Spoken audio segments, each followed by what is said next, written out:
What sounds like good advice but isn't? Want that job? Just keep calling to check on the position. It ingrains you in the hiring manager's mind and makes them consider you more when your resume makes it to the top of their stack. How it really works: the manager goes through the stack of resumes, finds yours, and throws it out. Then sends you a polite rejection email. You're meant to think the squeaky wheel gets the grease, but in reality, they just replace the wheel. Another thing I used to get told all the time was that I should go directly to the business I want to get hired at to give them my resume. The logic is that it shows you really want the job and they'll take your resume for consideration. The reality is that most places, even before COVID-19, don't appreciate a random stranger walking and asking for a job. 99 times out of 100, they'll just tell you to apply online. The hiring process has become way more impersonal nowadays. Unlike in the 80s and early 90s, when this behavior was the norm. A good question to ask someone who is giving job hunting advice is, when was the last time that you got a job? This occurred to me during a frustratingly long job hunt in the recent past. I would get a lot of terrible advice like go pester the manager in person from people who had not looked for a job in over 20 years. For people that have been through recent job hunting, the advice is more around this is a meat grinder of human misery, and you just have to keep at it no matter how frustrated you get. Yes. I get that a lot. Did you call them back? Yes, and left a voicemail. I'm not about to spam their voicemail. I feel we all get a lot of spam calls, don't need to add to the burden. Job hunting really is human misery. Especially in a very competitive area, or really just now. Evan, thank you. I've tried to explain that it's just not how it works anymore. Was much more of a problem with my parents during high school when I was first working. Now in junior year of college they get it a lot more. But man, I can't tell you how many times I had to explain calling 6 times in 2 weeks does not show ambition, it's just annoying as F. It's like saying hire me, pretty please, oh please please please won't you hire me? Edit. I do want to add that calling once as a follow-up a few days later is not a bad approach. It shows interest/ambition and confirms receipt of your CV. However, for positions most high school and college kids have in America, retail, fast food, the online portal to apply may have not even processed your application and sent it to an actual person yet. So I would say call to get confirmation they know you exist, and leave it until they contact you. My parents keep telling me to apply for jobs I have no experience/degree/knowledge in. They'll teach you, they say. But since everything is online and if asked if I have experience in X and I say no, the computer then kicks me out of the application process. I've been a hiring manager for years and completely agree. However, I did really well on a series of interviews and was told I'd know either way in a day or two. I let it go for a week without hearing anything and decided to email the company letting them know that I was still interested in the position if it was available, or would love for them to hold on to my resume if it wasn't. Turns out, they had to have a last-minute meeting about the position because it wasn't part of the budget. Had a third interview just to work out any bugs and was offered the job at the end of the day. It's completely okay to follow up on an interview, but please don't harass the manager because they really will put you in the no pile. Key part there is follow-up equals harass. I gave the follow-up advice to an ex-friend of mine. I told them just to call the job back if they didn't hear back after a few days. I was maybe around 15, regurgitating the advice my dad gave me. I'd done it in the past, called a week after an interview not hearing back yet and had to call back a couple times for follow-up if there was no answer yet, on the job's direction. Well, said ex-friend proceeds to call their prospective employer immediately every day for a week, sometimes twice a day, asking if they'd gotten the job yet. Ex-friend was told multiple times to stop calling, yet persisted. Follow-up does not equal harass, indeed. Marry a doctor so you can live a better life. My parents were never like this, but I had aunts and uncles who would tell their kids this regularly. My wife married a doctor when I was still in college. 13 years ago. I'm finishing training next year with $450K in debt and have spent the last 8 years working 60 to 90-hour weeks. It's a sweet life, man. Great advice, especially if it's just for the money. /S. 450K? WTF. Yup. Good thing all doctors are rich, huh? /S really though. Med school is crazy expensive these days, and we spend 7 to 11 years not making enough money to make payments on loans, so the interest just builds. I always had to take out the maximum amount because I'm married and have kids, so there's the debt. Jesus Christ. And people still go to med school, that's ridiculous. Well, I wish you all the best, hopefully it all comes together for you. Honestly? If we're being real for a minute? I freaking love my job. Every day I go to work, I legitimately help people. I have a great relationship with most of my patients, and I get to be there to help them through some really tough times. I get to work with a team of highly educated and highly motivated people to make good things happen for the people we look after. And yes, it's a long, hard road, but I somewhat knew that going in. And that kind of time and effort is what it takes to be competent in taking care of people. We are complex machines. Also, while the debt is crazy high, my original plan was music education, and my wife and I both grew up poor, so we'll be fine financially. Do I regret it? Some days I do. I've missed a lot of family events and worked through my 20s and 30s to get here, but mostly I love the choice I've made, and even more that I married someone who has stuck by me through all of it. Anyway, thanks for coming to my TED Talk. Yo, what kind of doctor are ya? I'm going to study to be an oncologist. Edit. Thanks for the kind comments, folks. Family medicine, but doing a fellowship in neuromuscular medicine to better take care of chronic pain patients, partly. Once is a rough gig. Lots of sick people. Pays a lot better, but most of your patients are dying, and that takes a toll emotionally. Good luck to you. Yeah, dealing with dying patients all the time is going to be tough. Geez, imagine being a pediatric oncologist. I'd have to deal with adults who've already lived through a bit of life, but kids? I could never handle that. Reading this thread, I was thinking about my best childhood friend who is a pediatric oncologist. We're 40 now, and when he found out what people in my field make, software, he had like a 5-minute existential crisis. Only 5, though, and then he went back to remembering he makes a difference in people's health every day, whereas I just help big companies automate more of their IT. When you marry for money, you earn every penny of it. Just do what you love. It sounds great, but a lot of people aren't good at what they love. It's important to do things you love, but find a way to make a living too. I could play games all day, but what will I eat and pay Bill with? Bill takes cash, check, or credit. A lot of people mistake turning a passion into a career with turning a hobby into a career. By nature, hobbies are what you do to de-stress, to unwind, to feel better, and to reconnect with yourself. You can put them down forever and take them back up when you need, no problem. If you turn that into a job, something required to perform for your livelihood, you will, usually. There are always exceptions. Come to dislike your hobby and seek something else to recharge with. Just do what you love. Presumably refers to turning your absolute passion into your career, the same with the do what you love and you'll never work a day in your life.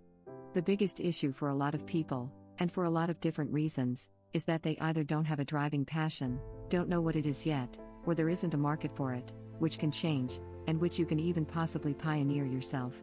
They are left to assume their favorite hobby is a passion. I still have no idea what my passion is, nor do I have advice on how to discover that, but I do love my job, so there's that. Edit. Absolutely did not expect you guys to pour in with your life stories.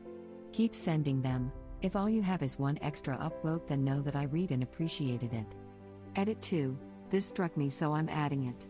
User That Blue Jacket. I listened to an interview with Elizabeth Gilbert where she talked about this. Do what you love / are passionate about isn't helpful when you have no idea what that is. Obviously her advice was to tell people to follow their curiosity, because you never know what might pique your interest, or what might end up leading to a really fulfilling career, or even just a fun hobby. It's absolutely something else everyone should take from this post. Reddit link. A friend talked with a guy who is really good at home brewing. He asked him if he'd ever want to open up a little brewery. The guy replied, "Why would I want to take a perfectly good beer and ruin it by making it my job?" Brewery employee here. He has the right idea. I try to explain to people that think I have the best job in the world that the second you have to start doing it in order to eat, a lot of the magic disappears really quickly. Don't get it twisted, I still really enjoy my job. But I also don't love beer like I used to. If you get a job doing what you love, you will never work another day in your life. pretty quick way to murder all your favorite hobbies, and leave yourself with no means of escape or unwinding in your personal time. Happened to me when I transitioned from meditative painting to freelance artist. Biggest advice I give to aspiring artists, especially those who love drawing all day long and do nothing else, before going into art full time, find a love for something completely unrelated to it. Absolutely. Better advice is, get a job doing something you like, and if that's not available yet, then something you can at least tolerate, and save the things you love for your free time. If you get a job doing what you love, you will never work another day in your life. Because that field probably isn't hiring. I can definitely contest to this. Graphic design/graphic illustration used to be a major hobby of mine until I went to school for it and went on to make a career out of it. Now something I used to enjoy now feels like a chore. I cannot remember the last time I did any type of illustration or design work purely for the fun of it, and that makes me a bit sad when I think about it. Being bullied? Just ignore them. Yeah, that's how you get beat up every day for years on end. Edit. Thank you user Rackadoodle and for the Hugs Award. Thank you for the Helpful Award. Thank you for the Silver Award. RIP Inbox. Web link. Reddit link. A little of column A, a little of column B. In some places, if you fought back against the wrong person, you got stabbed outside of school. Yeah, I was bullied all through grade school, and when I fought back they just waited for me along my route home and jumped me off of school grounds. I got a bicycle so I could outrun them and take a different route home every day. That's all that got me reprieve. I went to the school. School said if it happens off school grounds they can't do anything. Went to the police, and it was boys will be boys. This was 40 years ago now, so I'd hope people take that crap more seriously these days. Not much has changed. Every bully has a different motivation. You roll the dice on whether or not fighting back or ignoring it will work. Chances are you're stuck with an enemy until you graduate.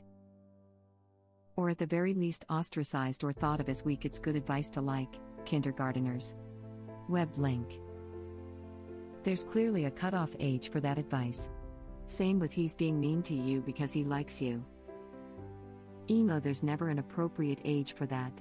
My parents told me that if a boy pulled my hair because he liked me, hitting him was justified. If I got on trouble, I could just say I liked him back. Your parents raised you right. I love this. It perfectly expresses how I feel but with fewer swear words. Same with he's being mean to you because he likes you. My first crush in grade 1 or 2 was mean to me, and all my friends and family told me it was because he liked me. He even told me to my face, I don't like you. You're annoying, and people still told me that meant he had a crush on me too. And then I'd wonder why I got into so many abusive relationships as I grew up. Like JFC, I was set up from day one. I used that one once to royally piss off one of my bullies. He knocked me over or something and I spontaneously said, "Ah. He's being mean because he likes me. I like you too, sweetums." That's really funny and is one of these comebacks I would come up with 12 hours later. I've seen this method play out and fail in real time. It's beautiful in all the wrong ways. Small scrawny kid was eating his lunch while basically being screamed at by several larger, tougher kids. Calling him a nerd and stuff like that. The kid looks up, straightens himself tall, and clearly declares, "I'm ignoring you, because the only nerds here are the ones who stand around and make fun of others." Holy Jesus, did that one backfire? Then what happened? Likewise, it's commonly held that all bullies are cowards and that if you stand up for yourself, they'll go running for the hills. You could also get your ass kicked, and for standing up to them have them increase the frequency and severity of bullying. This is why teachers and parents need to step in, and none of that zero tolerance, let's punish everyone crap. The older I get, the more I hate the idea of kids not standing up for themselves when somebody wrongs them. This includes when the kids' own parents do crap to make fun of them. What they are doing to you is wrong, but we're not going to punish them in any way. You are going to live your life and hope they get bored with you. It may take years before they get bored with you. I feel exactly the same way. I was bullied mercilessly as a kid, but nobody took the time to really explain to me how I was putting myself directly in their crosshairs with my behavior. I was basically a walking doormat, so I got stepped on. I don't think bullies should go unpunished, but you have to help kids level the playing field as well. Particularly now that I realize a lot of these kids were just looking to have some fun at someone else's expense and it wasn't all that personal to me.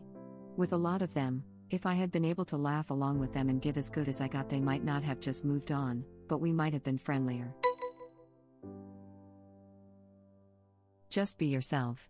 At heart, this isn't bad advice, but it is too vague to really be useful to someone who needs it. Better put, be cognizant that you want to make a good impression, but don't do it in a way that misrepresents who you are or makes you uncomfortable. I like be the best version of yourself more. Spend some time and do some introspection. Keep the parts you like. Make a plan to change or eliminate the parts you don't like. Not easy, but very rewarding. Took me too long to figure out that's what people actually mean when they say just be yourself. Be the best version of yourself is what everyone else is doing all the time. You're behind if you are just being yourself. Fake it till you make it has gotten me farther than just be yourself ever could. Live each day like it's your last. See, dying people can do this because they don't have to deal with the consequences of their actions. You do. Edit. Thanks for the awards. I'm somebody who survived what I thought was a heart attack. You would think that my brush with mortality would make me think that time is precious. And it is, but looking at how people die even in developing countries, it's bad advance. RIP to my inbox. If today was my last day, I'm pretty sure I wouldn't go to work. I just do whatever makes me happy. Would be fun if I could do that every day, but that lifestyle wouldn't sustain itself. I would kill my upstairs neighbors. Crap, are you my downstairs neighbor? We must fight to the death. It's over, downstairs neighbor. I have the high ground. You underestimate my power. I'd be hurriedly writing my will every day apparently. Live for today, but be conscious of tomorrow. Is my favorite version of this one. Thank you for watching. If you like our videos, please like them on YouTube. And share them with your friends. Please subscribe to be the first to know about Red Rabbit Reader's new videos. We welcome your comments below. Another of our videos will begin shortly.